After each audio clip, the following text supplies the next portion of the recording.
The World Refugee Day is an international day designated by the United Nations to honor refugees across the globe. And each year it falls on June 20 to celebrate refugees across the globe fleeing their home countries as a result of persecution.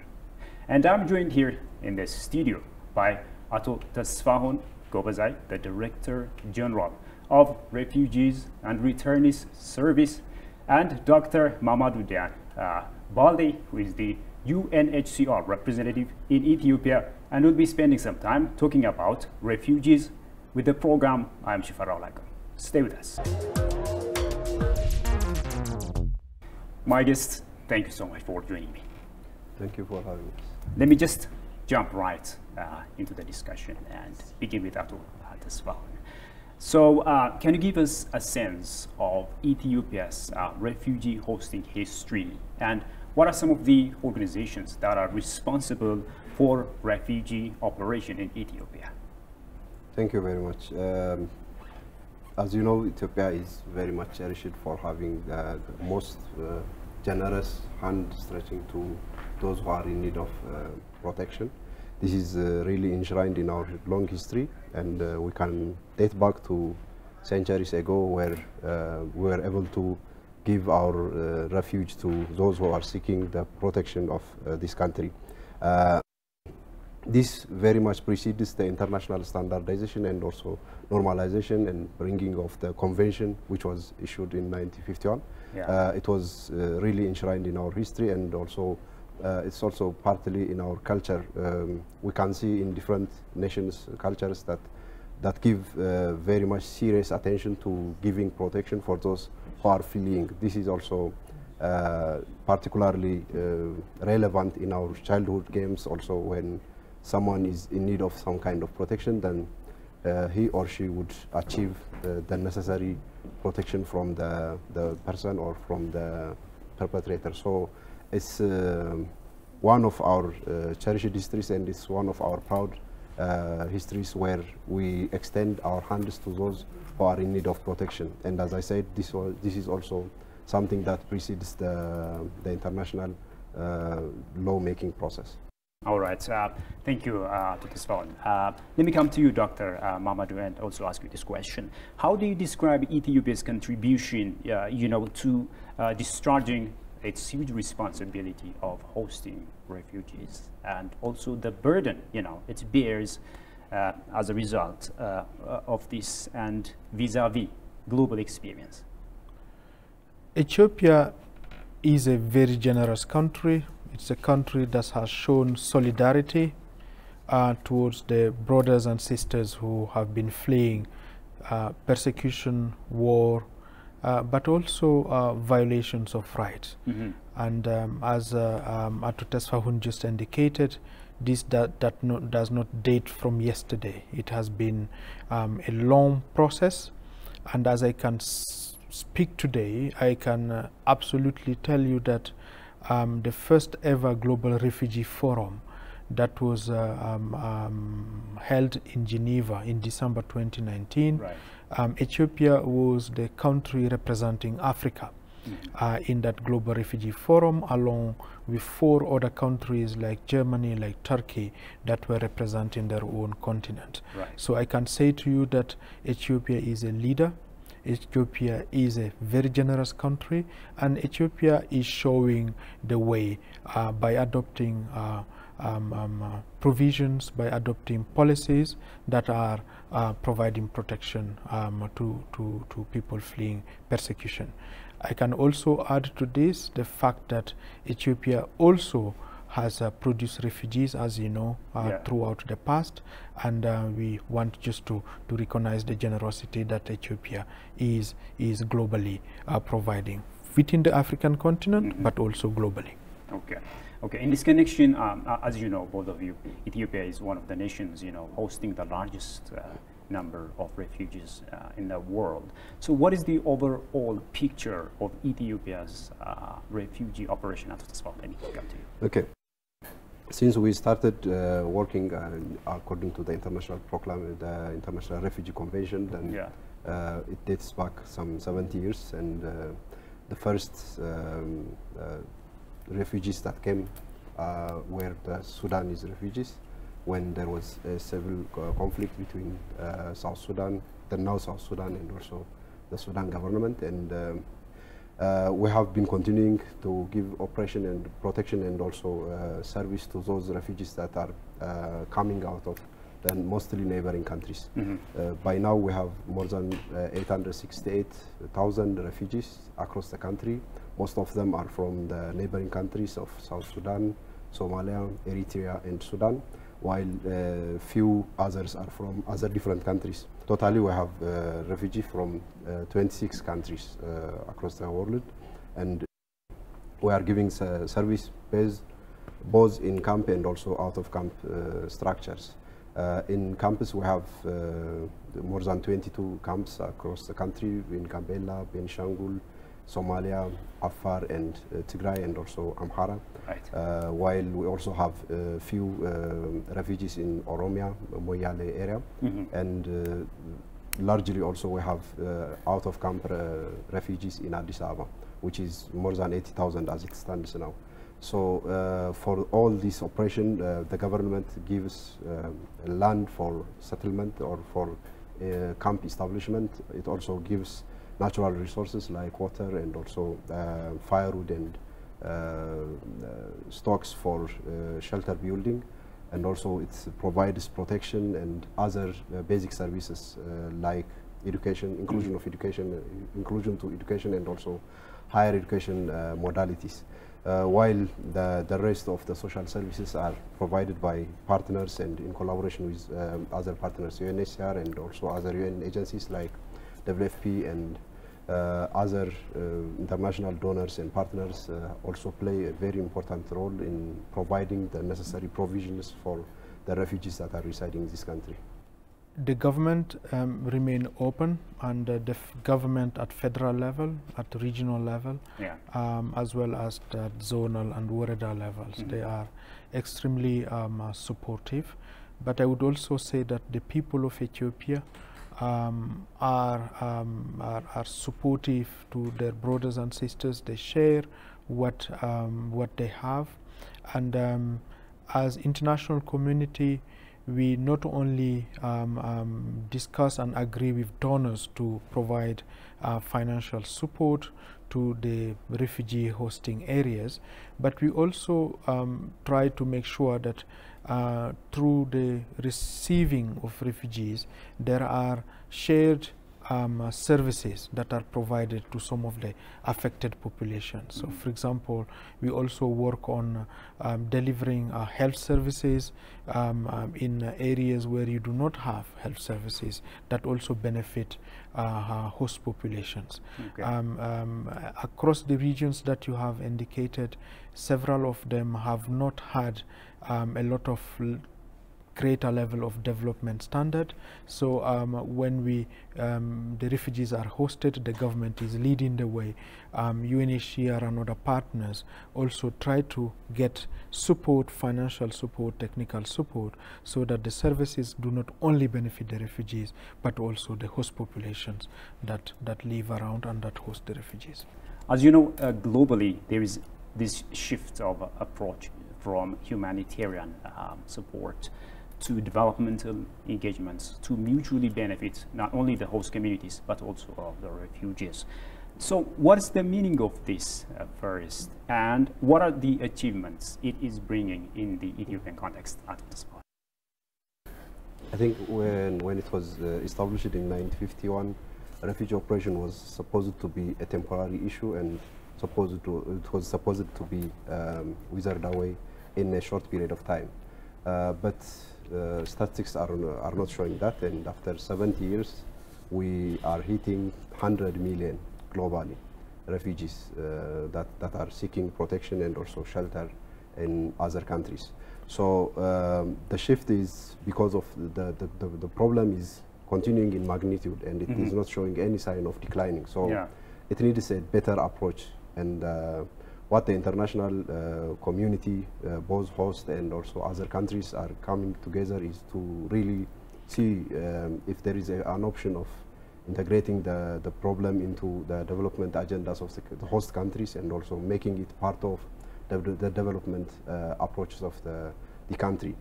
Secondly, there is also a very important aspect to the issue, that is, most of the refugees are living in least developed countries.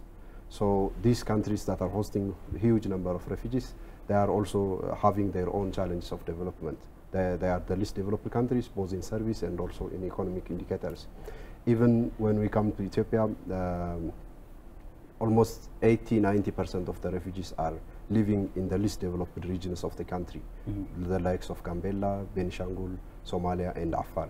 So these regions, they have their own challenges, and also the addition of refugee operation to their portfolio would create additional burdens and additional development challenges. Right. So the best way to approach the problem is to approach it as a consolidated effort with host community, host country, and also host community, so that at the end we will have a better situation both for the refugees and for the hosting communities.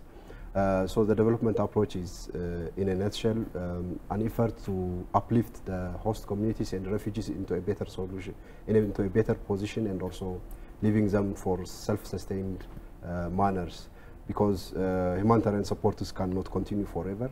Yeah. And there is a need of a ticking time that needs to be met with development opportunities where refugees and hosting communities can have a better self-reliance and a better condition where they can continue with their lives. Okay, Dr. Mamadou, what's your take on that? Really a complementary take. If you look at the refugees who live currently in Ethiopia, some of them have been here for over 30 years. Oh, 30 years. And when you have been, you come from Somalia, you are hosted in the Somali region of Ethiopia, and you have been living here for 30 years. Sometimes you have your children who are born here, and sometimes even the grandchildren who are born here. Exactly. So when you have a longer span of the displacement, unlike 5, 10, or sometimes it is now globally around 18 years, the average stay in displacement, when you have that, there is no other option than to look at the possibility for supporting both the refugees and host in a predictable way. Okay. So, and predictable way means that we include the refugees and support to refugees in the local development plan, in the regional development plan, as well as the national development plan, whether in relation to water, shelter, health services, education, etc.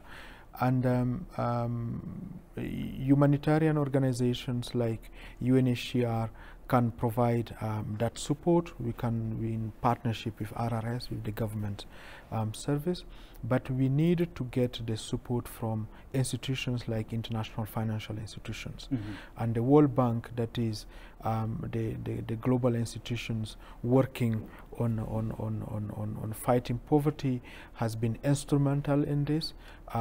Entities and government that are supporting the World Bank have been supporting the World Bank into providing this support in the Middle East, in Africa, including in Ethiopia, but also in the Americas as well as in Asia. So in that sense, the development approach is the right way to go, and it's also the only way that will provide support for dignified life for the refugees, the host populations, pending durable solutions. Because as you know well, refugee status should not be there for the life of the refugee. Refugee status should be temporary, and the international community should be working more, better, faster in order to find solutions for refugees. Okay, thank you, Dr. Mamadou, for that explanation. Let me stay with you, Dr. Mamadou, and you know, from the point of view of responsibility sharing and easing the burden of Ethiopia's hosting of refugees, and of course, you know, embracing host communities in sustainable development programs. What has been done by your office, by donors, and of course, the international community? My office, donors, the international community have done a lot. They have done a lot. I don't think that it is sufficient. We need to do more, but we've done a lot. On what has been done, I would say to you that countries that host more refugees than Ethiopia have received far less financial support over the past 4-5 years. Okay. Over the past 4-5 years, since 2016, with the Leaders Summit on refugees on 20th of September 2016, Ethiopia has been globally one of the countries that has benefited from greater level of bilateral support, greater level of multilateral support, and a bigger volume of development support to refugees and refugee hosting areas. Okay. And what I would say to you is that is this commensurate to the needs that we have? No. But I think it is extremely important to recognize that support provided to Ethiopia and to refugee hosting areas, and at the same time looking at the impact it has had in several places where refugees are hosted. You take Melkadida in the Somali region, for example. We've been investing into irrigation that benefit from both local populations as well as refugees. Okay. You take places like Afar Asaita, where we international community has invested. As I was saying again, this is something that we need to recognize. We need to recognize the impact of this support, and at the same time recognizing that as long as there is no peace in the countries of origin, we need also to invest into the countries of origin. We have said South Sudan, Somalia, Eritrea, and other places of origin. We need to make sure that we have conditions that will help refugees return. And there is a third dimension to responsibility sharing. It is resettlement. Yeah. Resettlement to third countries. The past few years we have seen a reduction in the number of resettlement. Now is a time when several countries have increased their level of resettlement, and we are trying to make sure that refugees who are generously hosted in Ethiopia benefit from this increased level of resettlement. All right, thank you. Let me come to Ato Tesfaun, and let me ask you this question. As you know, Ato Tesfaun, refugee operation demands a huge investment and a vast amount of resources, right? So how are the government of Ethiopia and the United Nations Refugee Agency handling it, and what are the achievements and the challenges in this regard? I would like to complement what Mamadou has said earlier, and I would like to integrate two questions into one.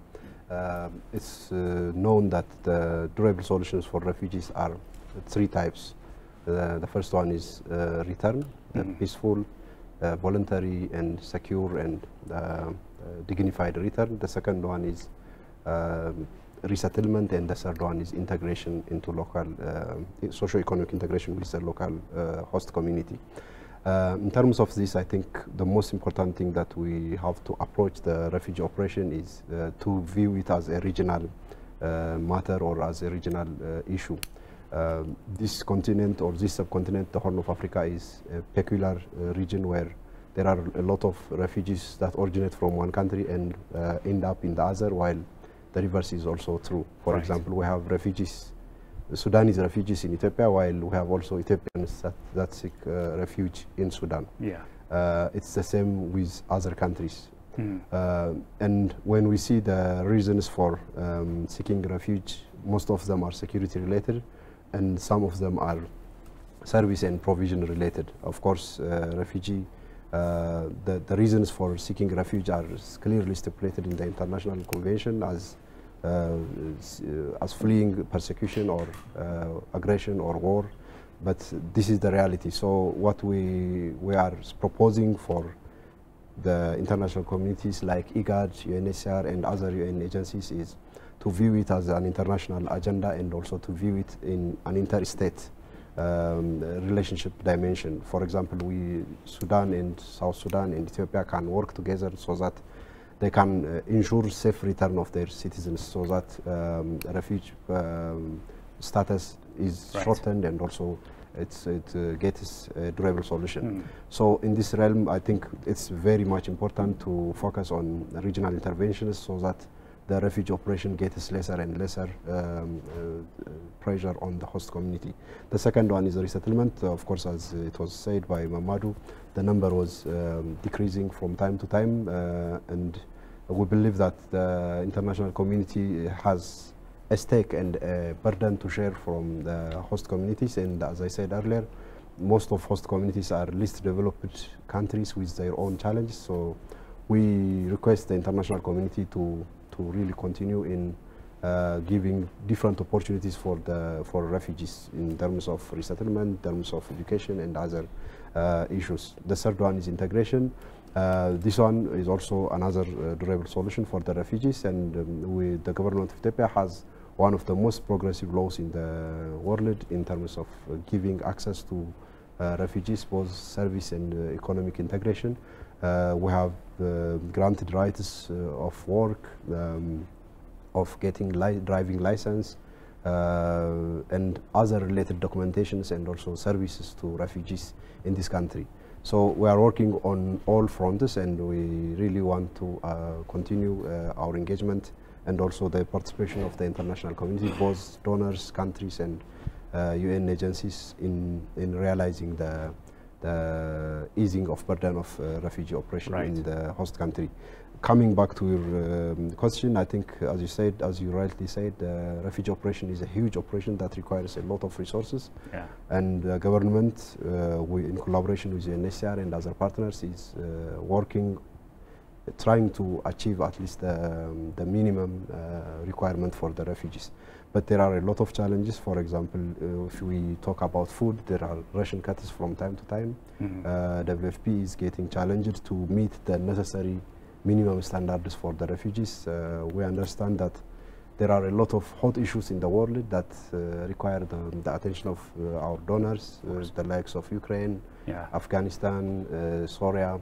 So this has created additional burden and challenge on the already depleted resource capability that's being raised for the operation of Ethiopian refugee. Okay. So what we can safely request for our donors and partners is to really seek out for durable solutions and to really work on the development, peace, and humanitarian nexus that would ultimately ease down the refugee strain that both the donors and host countries are feeling. Thank you, Dr. Tasfam, for that explanation. Dr. Mahamadou, what are some of your observations in this regard? I think a sufficient level of achievement with the refugees hosted in the camps, in the urban settings, but also in areas that are semi-rural areas. So a good level of achievement, a good level of creativity we have seen over the past few years in order to implement fully the spirit of the Global Compact on Refugees, for which Ethiopia was a leader. Okay. So the Deputy Prime Minister, Minister of Foreign Affairs, was at the first Global Refugee Forum, as I said again, representing the African continent, in light of all the progress that Ethiopia has made in ensuring that the refugee proclamation is really as progressive as possible. Okay. What I would also say in terms of challenges is that everyone who lives in Ethiopia feels the same challenges as you and I feel.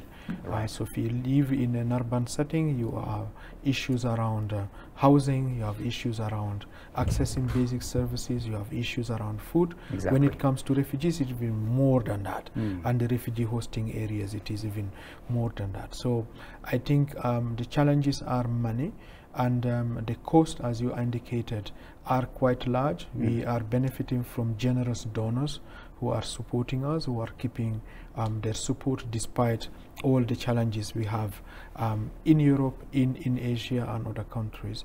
So we will keep appealing to their support, because refugees and host populations deserve that. We will keep making sure that the resources we are given, we are using them to the best optimal way, financial resources and others, but we also need to make sure that we find innovative ways into dealing with services. For example, parallel systems are very expensive. We are trying to make sure that services are included, as Atotes Fahun was indicating a bit earlier.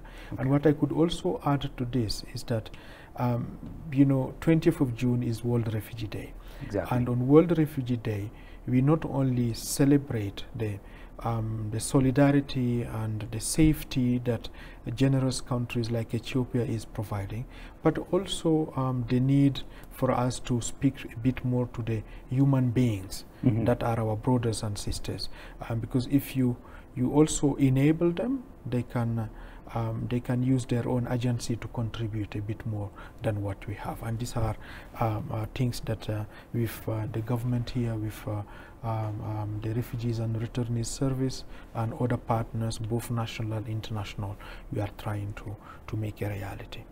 All right. Finally, let me ask you this question. Let me come to you. What are the prospects that you see in the Ethiopian refugee operation in the future? Well, the past 3 or so years were challenging for Ethiopia. We had COVID, we had internal conflict, and other challenges, the likes of desert locust, and also drought. But even in this challenging time, we continued to give service to refugees, and also we continued receiving new refugees that are coming out of their country for the sake of protection. I think the past 2 years we have received more than 30,000 refugees from Somalia, mainly from Somalia and South Sudan. This shows how much we appreciate, or we really recognize, we really take seriously the promises we made to the international community. We have also included refugees in the vaccination of COVID vaccine. So that's also one of the issues that we really appreciate, and we would continue working with Ministry of Health. We have also continued responding to the different security challenges the refugees are facing, and I can safely say that we were able to respond to most of the challenges that the refugees have faced the past 2 years. We have also a very unique or peculiar case in Gambella, where the number of refugees is catching up the number of host community. These all the things show that the government of Ethiopia is really eager and willing to continue the history-long cherished image of giving protection to refugees. But this is not without cost. We have a lot of challenges. As I said, these regions are least developed. For example, if we take Gambella, we only have one general hospital for the region, and now it's giving service for 470,000 Gambella or Ethiopians, and also 370,000 refugees. So such challenges would increase the number of the strain or the pressure on the host community, and we want to find out ways of easing pressures on the host communities in a way that would give both the refugees and hosting communities a better condition. So what I can see as a prospect for the refugee operation in Ethiopia is, if we do well in both in giving service to the refugees and hosting communities, and for just giving the regional agenda the focus, then we will continue to be the best examples, or one of the best examples of refugee hosting countries. This has its own challenges. There are some areas where there are some security issues or security challenges, but we are working with federal and regional security agencies to adhere and address the challenge. Finally, what I would like to say is we take this refugee operation not as an independent operation that we are giving to people. We take it as part and parcel of our regional integration and our regional human-to-human diplomacy approach. These people are divided by borders, but they are the same. When we go to Gambella, it's the same people that are east and west of the border. When we go to Somalia, it's all the same. North and south of the border, they are the same people. They speak the same language. They share the same culture.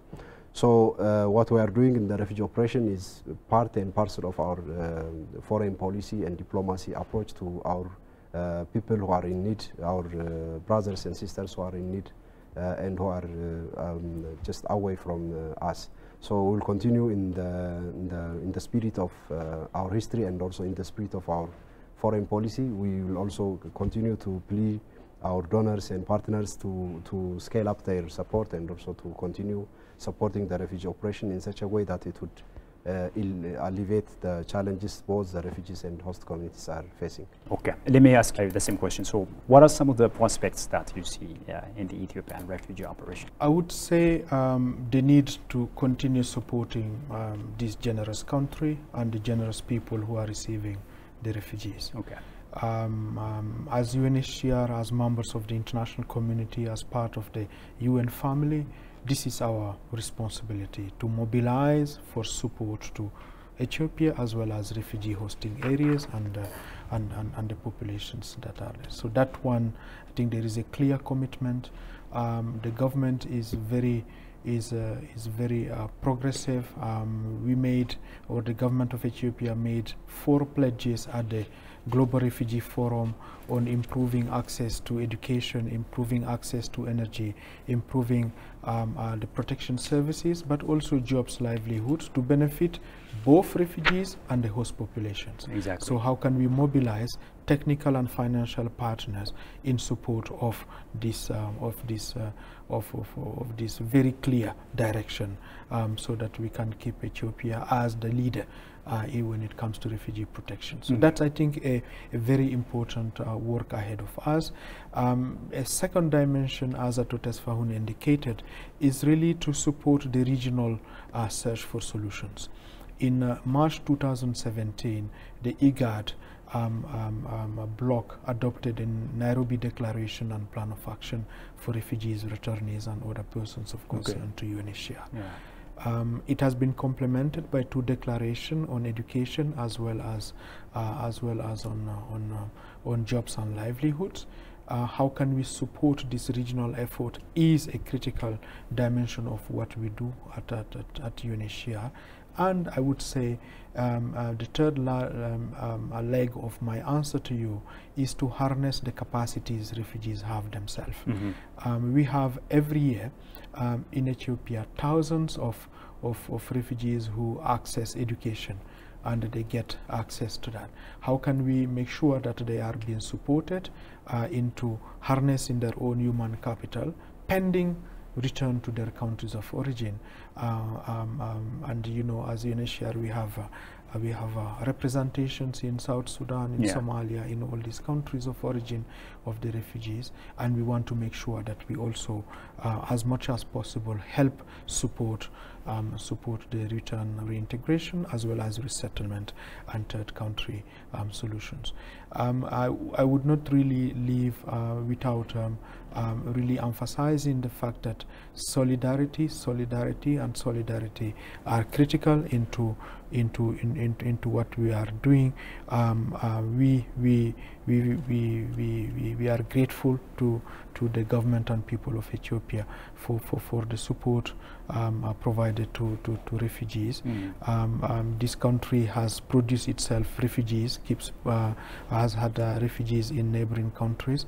I think we need to make sure that we keep that solidarity as much as possible, and UNHCR will be doing its best with our partners from the government. Absolutely, solidarity and support for Ethiopia, which is hosting the highest number of refugees in the world. Tesfahun Gobezai and Dr. Mamadou, thank you so much for your wonderful ideas on the occasion of the World Refugee Day, which is celebrated on June 20. Thanks a lot, and I wish you success in your jobs in the future. Thank you. Amasaganalo. Thank you. Well, dear viewers, with that, we come to the end of today's program, and thank you for joining us. Till I see you next time with another program, it's goodbye from me, Shufar Alak.